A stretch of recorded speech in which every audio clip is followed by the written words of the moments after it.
Hello, hello. So beautiful to be here with you all. And I am going to add in Aaron shortly. We're going to be talking about Tantra for couples. So if you're on Facebook watching this and this is a replay, please hashtag replay below. We're going to really dive deep into Tantra for couples in terms of what are the benefits, what's involved, and how to start, okay, where to start, how to know like the best way to go about it and to get into it. I'm going to share with you some of the feedback and experiences that I've had with my clients that are couples and what it's done for their relationship. Yeah, and I think it's really going to be beautiful to share with you what's possible for couples from just even some really simple practices that seem like that's really easy, but really it can create so much magic. And so I'm really excited to dive a little bit into that and have my co-host and co-facilitator of our Tantra workshops and Tantra retreat, Aaron. Let me just add him in. Okay. Where is he? There he is. Okay. So it's oh, here he is. It's our anniversary today, our Facebook friend anniversary. So hey. Hey. How are you? What's going on? I'm amazing. How are you? It's our 1 year anniversary today. Happy anniversary.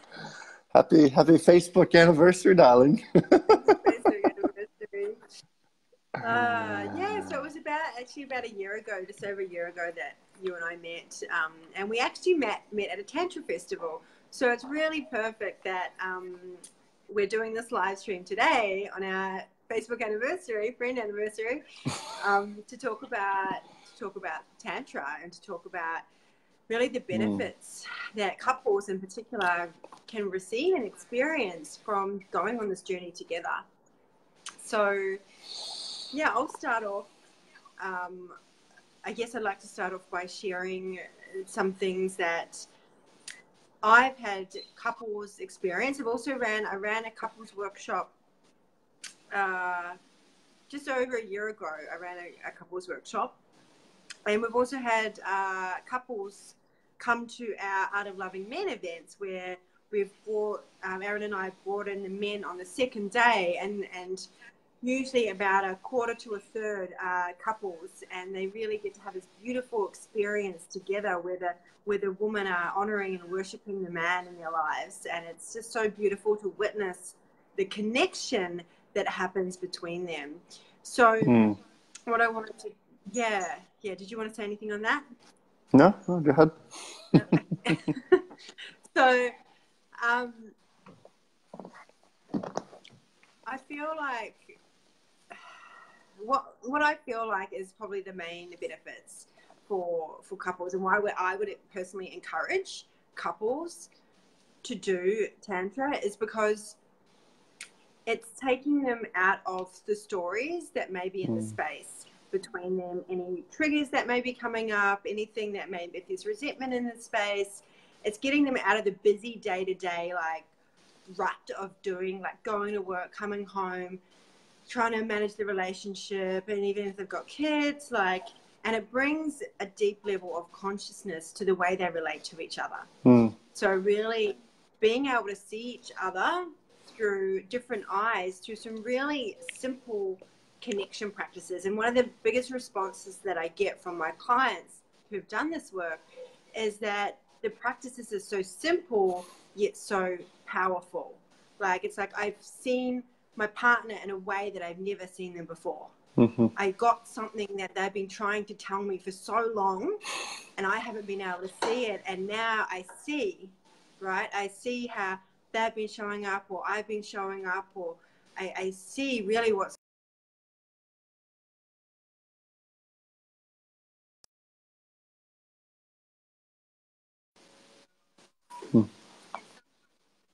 to a whole new way of seeing each other. And this isn't even, I'm not even talking about the sexual aspect of Tantra here. I'm just talking about conscious relating practices that just take the story out of the space and allow each other to be fully present with each other in that moment, allowing them to be heard, allowing them to be seen, allowing, like, having one hold space for the other.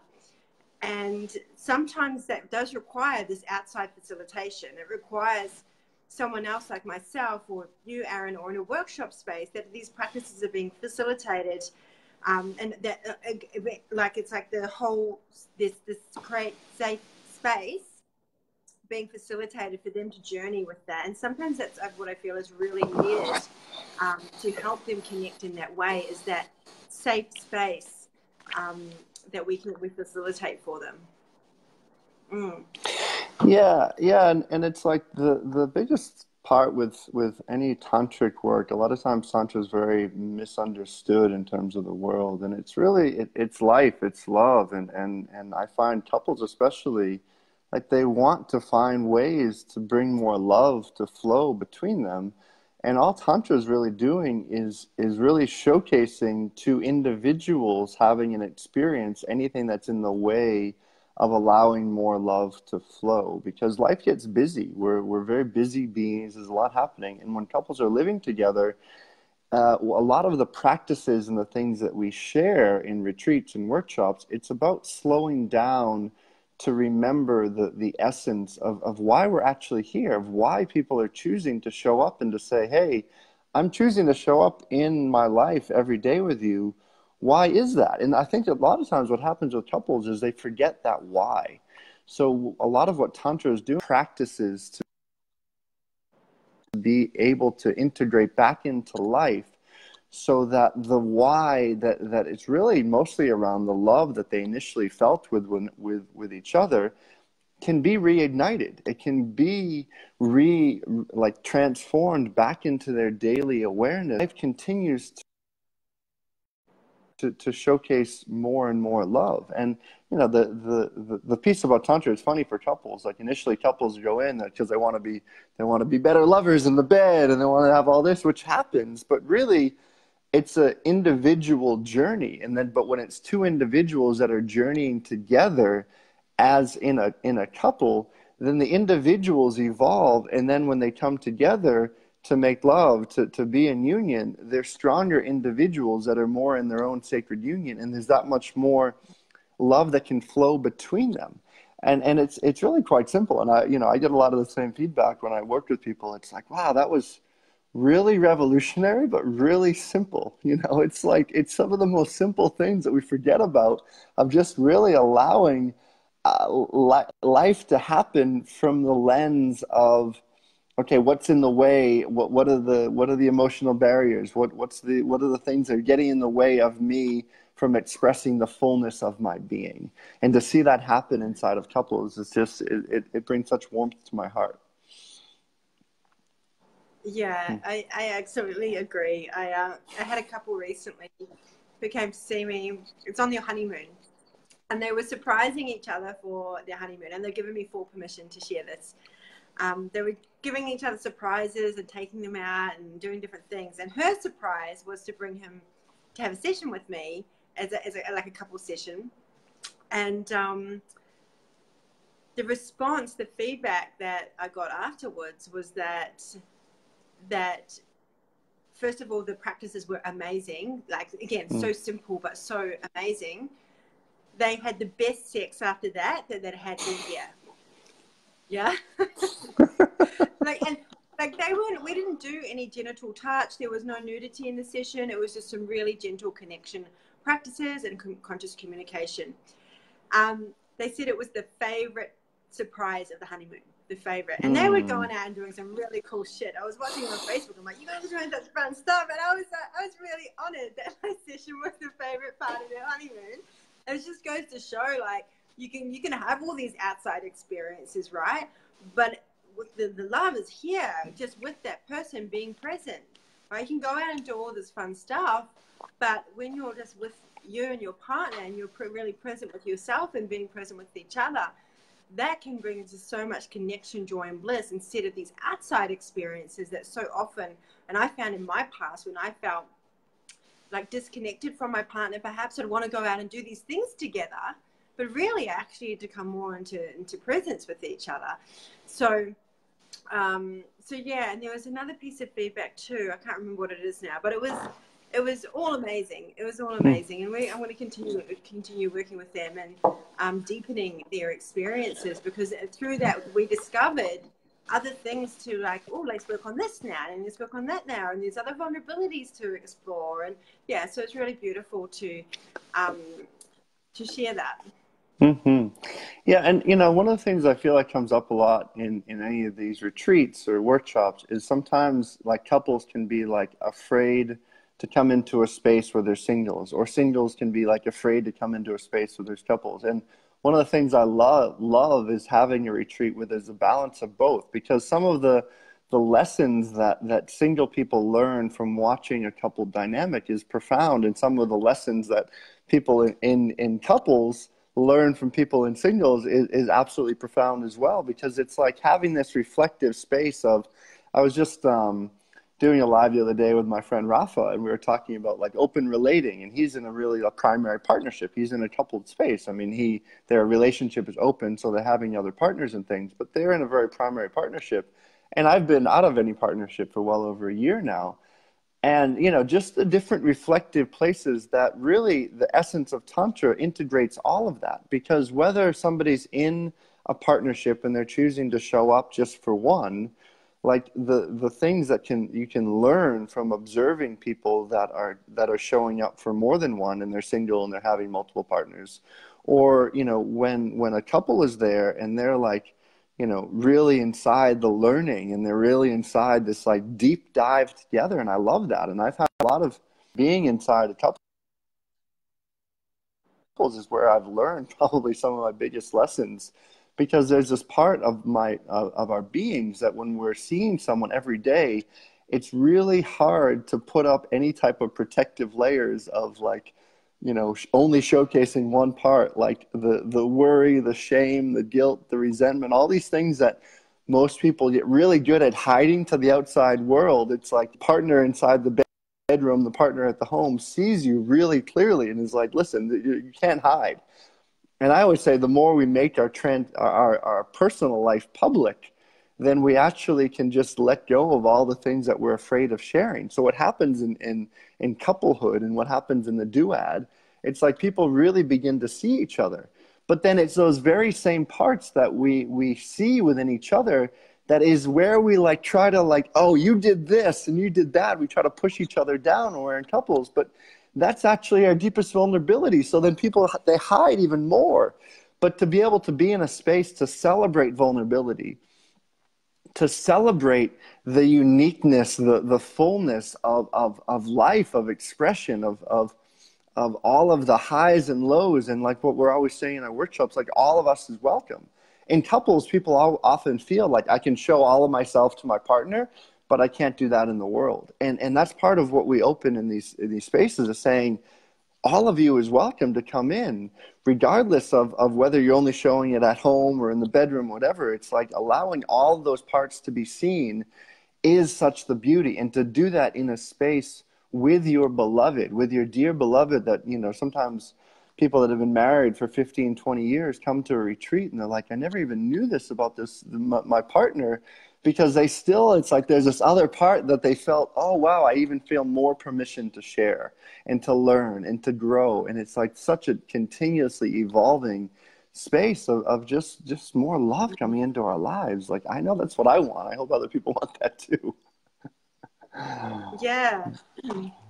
And I think what I'd like to add here is sometimes a partner can be like, I can show a part of myself to everyone else, but I can't show it to my partner, because if I do this, then they might abandon me. So like particularly around women around there, too much or too emotional or get too sensitive.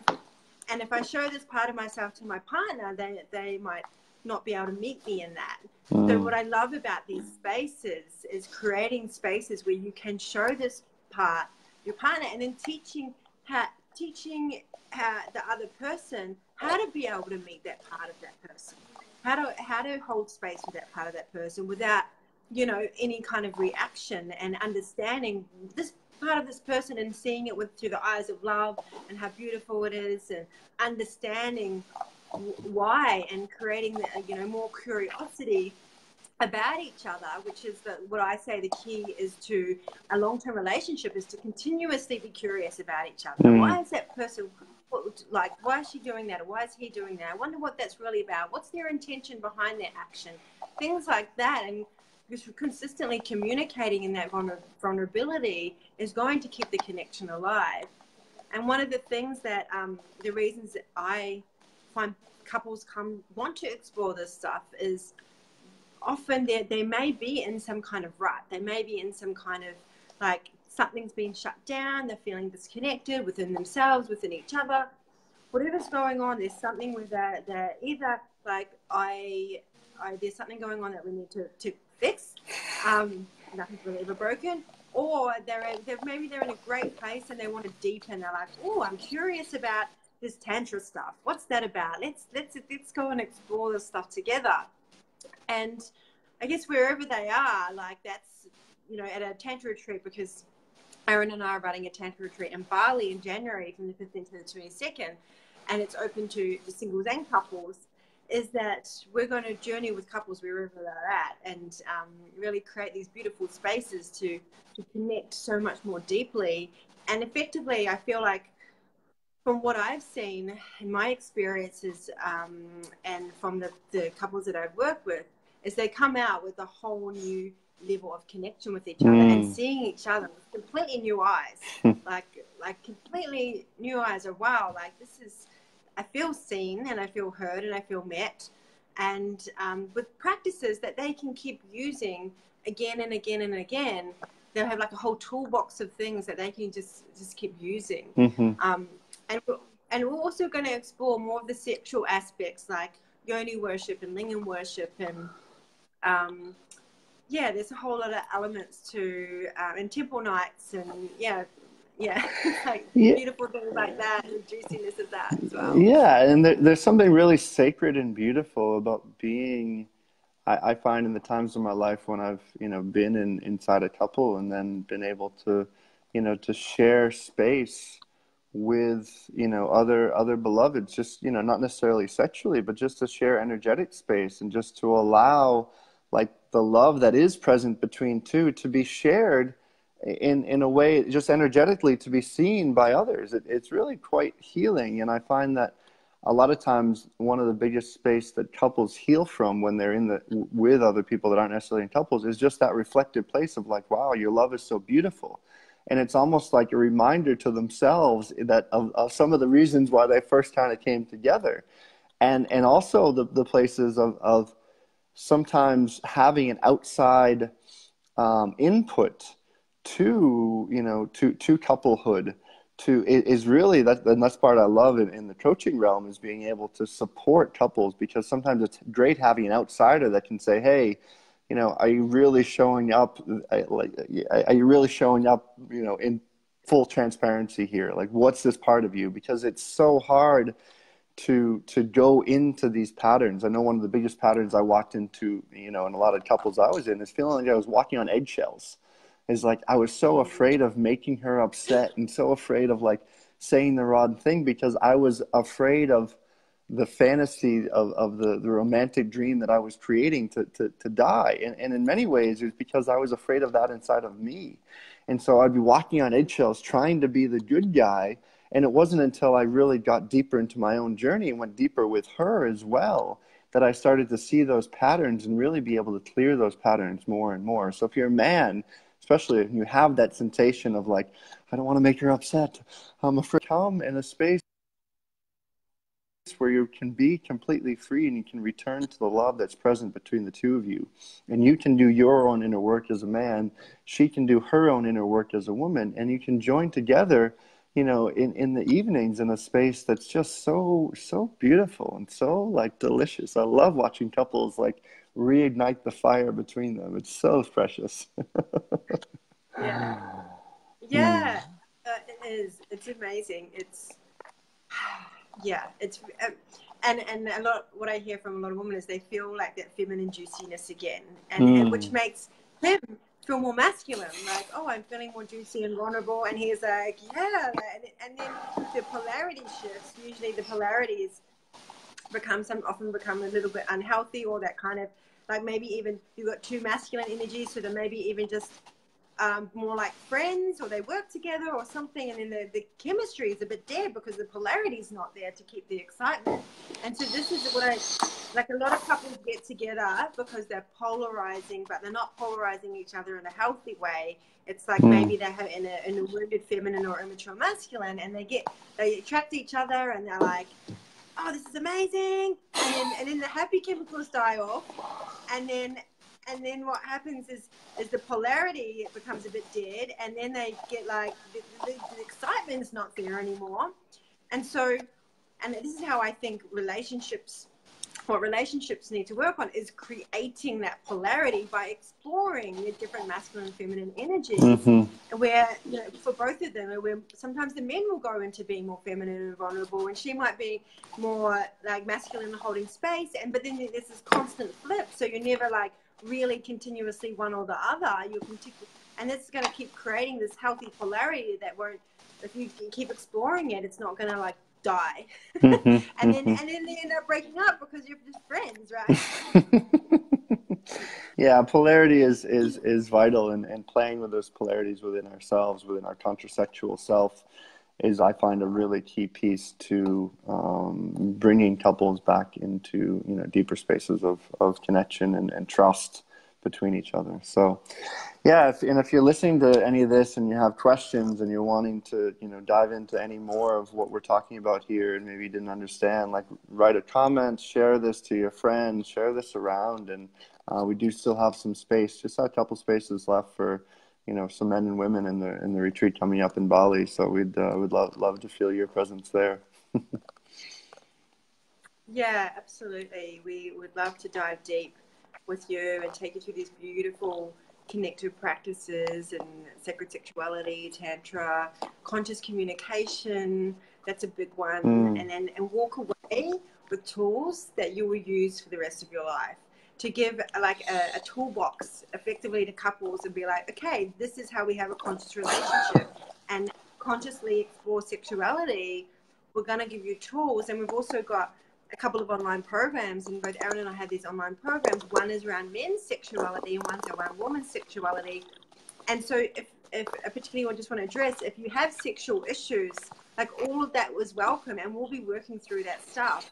One of the common things I'm seeing with my clients at the moment is a lot of men that are having performance issues, and then the woman feeling really like their self-worth is like, and their self-esteem is like, oh, is there something wrong with me? What am I not doing something right? When it has nothing to do with the woman. But then it's like, again, it's this energy or needs not being met playing out, and resentment being in the space, when really is we've got to deep dive into understanding each other's sexuality, because men and women's sexuality is so different. But once you understand what's really going on underneath that, then you can meet each other with love and compassion. And when you come from that space, then that actually starts to heal the things that are going on. And then you can get back into having a really healthy, beautiful sexual relationship, and even more than before, more empowered than ever before. Yes. Yes to all of that. Yeah. Well, thank you, darling. This is a great way to celebrate our friend anniversary. Thank you for being in my life. Thank you for the reflection that you bring of love, of gratitude, of bringing this work. And I'm excited to bring all these beautiful beloveds together in Bali. It's going to be amazing. Yeah, me too. Yeah, thank you. I'm so grateful for you and providing all your magic into the space, and showing me and even, you know, other women what a healthy masculine looks like and feels like. So thank you. Well, I'm trying. Doing my best. Yeah. Yeah, And that's all you can ever do. Absolutely. Thanks for being human. Yeah, for sure. Yeah. And see you all real soon. Send a message, reach out. We'd love to hear from you. Yeah. Bye. Bye-bye.